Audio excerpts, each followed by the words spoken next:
How's it going, everybody? Welcome back to New Mexico State men's basketball news. I'm Marshall. In today's video, we're going to highlight Jemel Jones, kind of talk about his season, going into the year. Knew he was going to be our best player. Was really exciting when we first signed him. Made a lot of videos talking about him. Talked about him in almost every video because he was our main guy. Even in the games he struggled, we talked about him because that was a huge thing as to why we lost. I mean, the 3 games he didn't score in double digits, we lost all those games. Did a lot of great things all year long. Had 10 games of scoring 20 or more points. Had a 34-point game against Middle Tennessee and an 86-85 overtime loss. Did a lot of great things, helped us win many games, hit many big shots. Didn't quite hit that game winner we were all kind of hoping for, but still did a lot of great things. Had a game winner last year at Cal State Bakersfield, which was the same game. I think he had 45 points. Guy we talked about a lot, said the same things, kind of repeated the same information a lot. Gonna kind of all just put in one video, and I'll probably make other videos highlighting other players as well. If you guys follow me on social media, you've seen on Instagram, Twitter, even the YouTube community posts, I've been highlighting a lot of different guys. I say highlighting, I'm not showing highlights, but just discussing their seasons, and we're talking about how good Jemel was for the Aggies this past season right now. So like I said, going into the season, everyone knew Jemel was going to be our main guy. We had that scrimmage against that Mexican team where the Aggies won by, I think it was 35 points, 97-62 after a rough first half. Jemel only had about 10 points that game. The even, scoring was, was just all balanced throughout the entire game. Played pretty well in that scrimmage, the team black versus, I think it was team gray, right, for the scrimmage. Played pretty well in that game as well, scored in double figures. But, it was nice to see him compete against, a college team that those first couple games against those D2 opponents, Adams State and Highlands, and he was by far the best player on the court. You kind of expect him to do that. I mean, this is a guy who averaged nearly 19 points per game last season or a season ago before this past season at Cal State Bakersfield. Came in and dropped 23 against Adams State, had an even better game against Highlands, had 24. Even though he got off to a slow start that game, still finished the game strong. And that's something that he did a lot this season. He had a lot of slow starts, but was able to get it going. Like even against UTEP, he didn't score, I don't think, any points in the first 15 minutes and scored about 10 points those last 5 minutes of the half and finished that game really good. Had over 20 points both times against UTEP. Had a 15-point half against UNM to help us get that big victory. Helped us go 2-1 against our rivals, 16-16 overall. Nice even win-loss record. Obviously, want to be a little bit better than that. But if it wasn't for Jemel, I don't know where we would be without him. Honestly, we probably have less than 10 wins. So credit to him, and just obviously shout out to him for being here for the year he was. And with the eligibility rules, who knows how many more years he has of eligibility. He's already played 4 years, played 2 years of JUCO, 2 years of D1, but there's that poverty rule where you might be able to come back for longer. So if Jemel could come back, that'd be awesome. I wouldn't be surprised either way. We see guys transfer schools all the time, and I know he loves Adams State, but if he has the chance to go play somewhere bigger, that's an opportunity you can't always pass up. Just sucks being that mid-major school, but we'll see what his future looks like in basketball. If whether he comes back to play college basketball here or another school or goes to play professional basketball, he definitely can. I feel like he has NBA level talent. I think what's really holding him back is his defense. His defense isn't the greatest. There are times it was better than others. He had a couple games where he had multiple steals. He had over a steal a game. That's just because he's really quick too. Some of his on-ball defense just wasn't the greatest. He would kind of be late on rotation sometimes. But that's something the whole team struggled with. It wasn't just him. Obviously, if his defense was a little better, that would help us out a little bit more. But he's doing so much on offense. You can't really ask him to do more than all that, I guess, at the end of the day.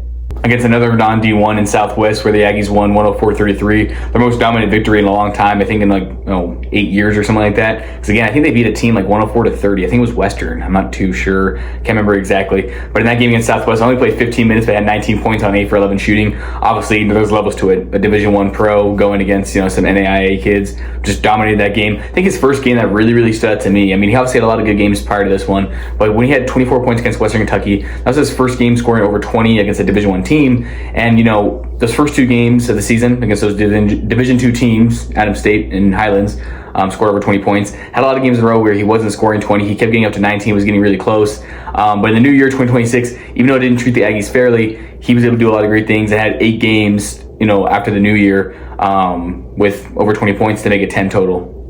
His best stretch definitely came at the end of the year. The Aggies fell to 3-8 in conference play. It wasn't looking good. Got a big win against Louisiana Tech on the road. Jemel was a big part of that. Had 26 points. Had 26 points against UTEP as well in a game that the Aggies should have won. Lost that game, unfortunately, 91-88, which Jemel did have a chance to, hit a game winner in regulation. Hit a big 3 to make it a 1-point game late into overtime. Just was a little too late because we fouled them. They made 2 free throws. We had to go the length of the court. Just wasn't going to go well for us. almost hit a half-court shot. Same thing with, I remember it was against South Alabama. Elijah Elliott almost had a half-court shot that went in. Against Kennesaw State last year in the tournament, Christian Cook almost made a half-court shot. Obviously, we had that Johnny Buchanan shot against GCU back in 2019, which avoided the Aggies going 0-2 in conference play, and they finished that year 15-1 in conference. Would have been nice if we could have some of that magic again, especially in March later. We had some moments there at the end of games where it just didn't go our way, but especially down the stretch in March, Jalen Randall clutched up, got that big win against Jack State, played really good against Kennesaw State, and Jack State again, beat them 3 times. Lost to Sam Houston, unfortunately. I know I'm kind of going on a rampage. This video's about Jemel, but wanted to, talk about that, I guess. He had 23 against Liberty in a loss at the buzzer. Again, Zach Cleveland hit that shot. Good shot for him. Unfortunate loss for the Aggies. Had 21 against UTEP the next time we played them. Had 16 against Jack State. Had a lot of good games. 34 against Middle Tennessee. 29 against Jack State. All these games he played really, really well. When it came to the Conference USA tournament itself, he was able to put some good points, but his shooting wasn't the greatest. Like that last game against Sam Houston, I think he had 17 or 19 points, but was 6 for 21 from the field. He took a lot of good shots, and credit to his teammates and the players, feeding him the ball. They weren't like selfish and like, hey, because all those guys on our team could score the ball, really, really well. But Jemel was obviously our main guy, the guy that took the most shots. A lot of times you're playing with guys like that. It can be frustrating to play with possibly. So, they didn't seem to care, and, they worked well with Jemel and did a lot of great things.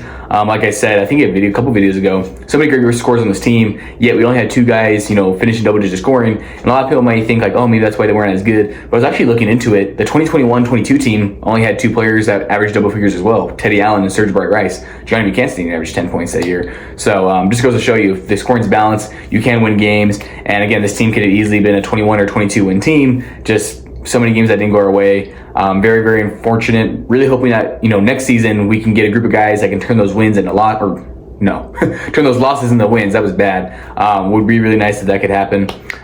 We'll see what our team's looking like next year. I think it's after the Final Fours when coaches can start recruiting more players from college and stuff. Obviously, recruiting high school players is one thing. It'd be nice if we can get some college talent as well. We should have some good freshmen coming in next year. It would be nice if we can retain some talent as well and get some older talent, find a good mixture like we've been able to do, and turn some of those, close losses into wins. Overall, Jemel averaged just under 18 points a game at 17.8, averaged 4.4 rebounds, 2.4 assists, shot about 43% from the field, 37% from three-point range, 83% from the line. Overall, all pretty good shooting splits. A lot of the free throws he missed were really just in and out. They were super close. It was pretty rare he missed free throws. But when he did, they were super close to going in. If you count the ones that almost went in, probably 90%. Just like if you count the shots that almost went in, a lot of those, losses could have turned into wins. But every team goes through that. But, I think, again, Coach Hooten said in one of the press conferences I went to, if you guys watched it, he talked about how, there's some stat based off luck and which way the ball bounces, which way it doesn't, or whatever it may be. And the Aggies were apparently, the 4th unluckiest team in the nation. Liberty was the luckiest, who they just lost in the NIT. So that's good to see. Obviously, you want teams to represent Conference USA well, but when it's Liberty, screw them, right? Kennesaw State though did really, really good against Gonzaga. They only lost by single digits. They put up a good fight, so shout out to them. Was really hoping our boy Jaden Harris would have got a bucket. Unfortunately, did not play his best. Was in Portland though, which is where I'm from. So really cool to see former Aggie, favorite team, one of my favorite players, and when he was on the Aggies and stuff, play in a city where my favorite NBA team is the Blazers. So pretty cool stuff. Jemel played in all 32 games, just like a lot of guys. We had a lot of guys really healthy all year long. That was another nice thing. Me talking about the Blazers earlier, we've lost a lot of games based off injuries. This Aggie team just lost a lot of close games. So really frustrating for both those teams. And even in Aggie football, a lot of close games that they lost. It would just be really nice, again, if all those losses could turn into wins, or not even all of them, just half of them. I feel like, could have been a lot better, because again, the Aggies finished as 2-6 in games decided by 3 points or less. And when it was games decided by 5 points or less, it was a little bit better of a record, but still was below 500. You definitely want to win at least half those games, if not a little bit more. Can't expect to win them all, but I'd rather not lose them all, right? Jemel played about 28 minutes a game. There's only 2 games he didn't start, and I was just, for different lineups coach was trying to go with, and he didn't throw a fit or anything, went out there, balled out. I think one of them was against Missouri State, bounced back from a rough outing against FIU, really at 4 points. I think he had 19 points that Missouri State game.